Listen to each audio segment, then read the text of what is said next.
امریکہ میں جب بھی انتخابات ہوتے ہیں تو دنیا میں اس کا کافی ڈنکا بجتا ہے، بہت سارے شوز ہوتے ہیں، بہت سارے تجزیے ہوتے ہیں اور پوری دنیا کا میڈیا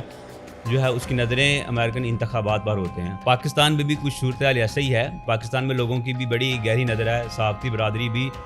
اس کے اوپر کافی شوز بھی کر رہی ہے، تجزیے بھی ہو رہے ہیں، اور دوسری طرف پاکستان عام عوام جو ہے اس کو بھی گہری نظر سے دیکھ رہی ہے، کیونکہ پاکستان میں جو اس دفعہ صورتحال ہے وہ کافی ایک مخصوص قسم کی صورتحال ہے۔ وہ یہ ہے کہ یہاں پہ کچھ شکل سے آری لوگ یہ سمجھتے ہیں کہ ٹرمپ آئے گا اور وہ عمران خان کی رہائی میں اپنا کردار ادا کرے گا، وہ ایک آرڈر کرے گا، پاکستان کی حکومت گرے گی، عمران خان دوبارہ وزیر اعظم بنے گا۔ اب یہ کسی دیوانے کا خواب تو ہو سکتا ہے، کیونکہ اس سے پہلے یہ لوگ یہ سمجھتے تھے کہ منصور علی شاہ بھی آئے گا اور وہ جو ہے وہ الیکشن کے جو بھی فارم 47 اور 45 کے جو ان کے معاملات ہیں وہ نکالیں گے اور حکومت جو ہے وہ ختم ہو جائے گی اور پھر عمران خان کا دور آ جائے گا۔ اب یہ کسی دیوانے کا خواب تو لگتا ہے، لیکن یہ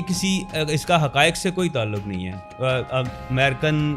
صدر ڈونلڈ ٹرمپ کے مشیر ساجد طارڑ جو ایک پاکستانی نژاد بھی ہیں، ان کا اس کے بارے میں کہنا ہے کہ امریکہ کا الیکشن ایک سپر پاور کا الیکشن ہے، امریکن ریاست ہے ایک بہت بڑی، اس کا الیکشن ہے، کسی منڈی بہاؤدین کا کوئی جنرل کونسل کا الیکشن نہیں ہے کہ آپ لوگ جیسے چاہیں گے اور ویسے ہو جائے گا، ایسا بالکل نہیں ہے۔ پاکستان میں تقریباً کچھ 60% لوگ یہ سمجھتے ہیں کہ عمران خان جو ہے وہ ڈونلڈ ٹرمپ کا دوست ہے اور وہ ان کی رہائی میں بہت کلیدی کردار ادا کرے گا۔ اب عمران خان میں اور ڈونلڈ ٹرمپ میں بہت ساری مماثلت بھی پائی جاتی ہے، اگر آپ اس کے ان کا ماضی دیکھیں تو جس طرح خان صاحب ایک پلے بوائے رہے ہیں، اسی طرح ڈونلڈ ٹرمپ بھی مشہور ہیں، اور دوسری طرف اگر آپ دیکھیں ان کی سیاسی سٹرگل بھی دیکھیں تو جس طرح خان صاحب نے پارلیمنٹ پر حملہ کروایا تھا اور الیکشن تسلیم نہیں کیا تھا، بالکل اسی طرح ڈونلڈ ٹرمپ نے بھی کیا، نتائج تسلیم نہیں کیے اور پھر انہوں نے پارلیمنٹ پر حملہ کیا، پھر دونوں کو سزائیں بھی ہوئیں، ٹھیک ہے۔ اسی طرح خان صاحب سمجھتے ہیں کہ وہ عقل کل ہیں اور ان کی کہی ہوئی بات کو جو ہے وہ غلط ثابت نہیں کیا جا سکتا، وہ جو بھی کہتے ہیں وہ ٹھیک کہتے ہیں۔ ڈونلڈ ٹرمپ کا موقف بھی یہ ہے کہ میں ٹھیک ہوں، باقی سارے غلط ہیں، اور اس دفعہ بھی یہ چائے مگیاں ہو رہی تھیں ابھی، کیونکہ الیکشن کا رزلٹ آ گیا ہے اور ڈونلڈ ٹرمپ صاحب جو ہے وہ صدر منتخب ہو گئے ہیں۔ اس دفعہ یہ چائے مگوئیاں تھیں کہ اگر ٹرمپ ہار گیا تو اس کے نتائج تسلیم نہیں کرنے اور پھر وہی دمادم مست کلندر ہونا تھا جو اس نے پہلے کیا۔ ایک چیز اور بھی ہے کہ یہ جو لوگ آج سمجھتے ہیں کہ ڈونلڈ ٹرمپ جو ہے وہ عمران خان کا بہت دوست ہے اور پاکستان کا بہت دوست ہے اور وہ عمران خان کی رہائی میں بہت کردار ادا کرے گا،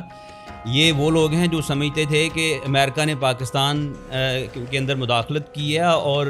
عمران خان کی حکومت ختم کرنے میں امریکہ کا ہاتھ ہے۔ یہ کہتے ہیں کہ ہم کوئی غلام ہیں جو ہمارے سیاسی معاملات میں کوئی غیر ملکی مداخلت کرے گا۔ تو ان کی عقل سے آپ خود ہی اندازہ لگا لیں کہ ایک طرف تو یہ کہتے ہیں کہ امریکہ کا پاکستان میں کی سیاست میں مداخلت ہے اور دوسری طرف یہ خود ہی امیدیں لگائے بیٹھے ہیں کہ خان صاحب کی رہائی امریکہ ہی کروائے گا۔ ایک طرف اور بھی چیز جو بڑا اہم پوائنٹ ہے، یہ جو لوگ سمجھتے ہیں کہ امریکہ پاکستان کا دوست ہے اور وہ عمران خان کی رہائی میں کردار ادا کرے گا، امریکہ پاکستان کا دوست بالکل بھی نہیں ہے۔ اس کے جہاں پہ انٹرسٹ ہیں وہ وہاں پہ اپنا وہ کام نکالے گا اور پھر جو ہے وہ رفو چکر ہو جائے گا۔ آپ نے لیاقت علی خان سے لے کر بینظیر بھٹو تک کتنے حکمران آئے جو یہ سمجھتے تھے کہ امریکہ ہمارا دوست ہے اور امریکہ ہماری مدد کرے گا اور یہ ساری چیزیں، ایسا کچھ بھی نہیں ہوا۔ مشرف دور میں آپ نے دیکھ لیا کہ امریکہ کی ایک کال کے اوپر اس نے سر تسلیم خم کیا اور پھر امریکہ نے پاکستان کی اینٹ سے اینٹ بجا دی، ایک پرائی جنگ میں ہم کودے اور ہم نے تقریباً 700 سے 800 ارب ڈالر کا نقصان برداشت کیا، اور یہ سلسلہ ابھی جاری ہے، کیونکہ جو سیاسی عدم استحکام 2001 کے بعد آیا وہ ابھی تھما نہیں ہے۔ طالبان سے جنگ آج بھی ہماری ہے، وہ لوگ جو ابھی بھی شمالی وزیرستان میں اور ہمارے قبائلی علاقوں میں ہمارے لوگوں کے خلاف لڑ رہے ہیں اور سیکورٹی فورسز بھی اس کے اوپر قربانیاں دے رہی ہے۔ ہم نے کوئی 60,000 سے زائد جانیں اس جنگ میں ضائع کی ہیں اور ابھی بھی یہ سلسلہ جاری ہے۔ تو ہمیں بدلے میں ملا کیا؟ بابا جی کا ٹھلو، مطلب کہ ہمیں صرف 7 یا 8 ارب روپیہ ملا ہمیں، اور اس کے بدلے میں ہم نے اپنا اتنا نقصان کروا لیا۔ تو یہ جو لوگ سمجھتے ہیں کہ یہ خان صاحب جو ہیں وہ امریکہ کی مدد کے بعد رہائی ہوں گے اور خان صاحب ہماری مدد کریں گے، یہ بالکل ایک دیوانے کا خواب ہے، اس میں کوئی حقائق نہیں ہے. ان کو اپنے معاملات پاکستان میں ہی درست کرنے چاہیے. اور دوسری ایک بات اور بھی ہے، وہ یہ ہے کہ اگر فرض کریں کہ امریکہ اس کی رہائی میں، عمران خان کی رہائی میں کوئی کردار ادا کرتا بھی ہے، تو یہ ایک داغ ہوگا اس پوری سیاسی سٹرگل پر تحریک انصاف کی کہ اس نے امریکہ کی مدد لی ہے، جس کے بارے میں یہ کہتے تھے کہ انہوں نے ہماری سیاست میں مداخلت کی ہے. تو یہ خود ہی دعوت دے کے اور اپنے پاؤں پر خود کلہاڑی ماریں گے. بالکل ان کو وہاں پاکستان کی عوام کو بھی اور جو بھی سیاسی فالوور ہیں ایک سے مخصوص جماعت کے، ان کو یہ چیز سوچنی چاہیے کہ یہ ایسے خواب دیکھنا بند کریں اور پاکستان کے اندر معاملات کو اپنے درست کریں، ان لوگوں کے ساتھ بھی جن کے ہاتھ میں طاقت ہے اور ان لوگوں کے ہاتھ بھی جن کے ہاتھ میں حکومت ہے. تو یہ چیزیں یہاں پہ ڈسکس ہونے والی ہیں اور یہیں سے ان کا حل نکلے گا. امریکہ پاکستان کے اندر کوئی ایسا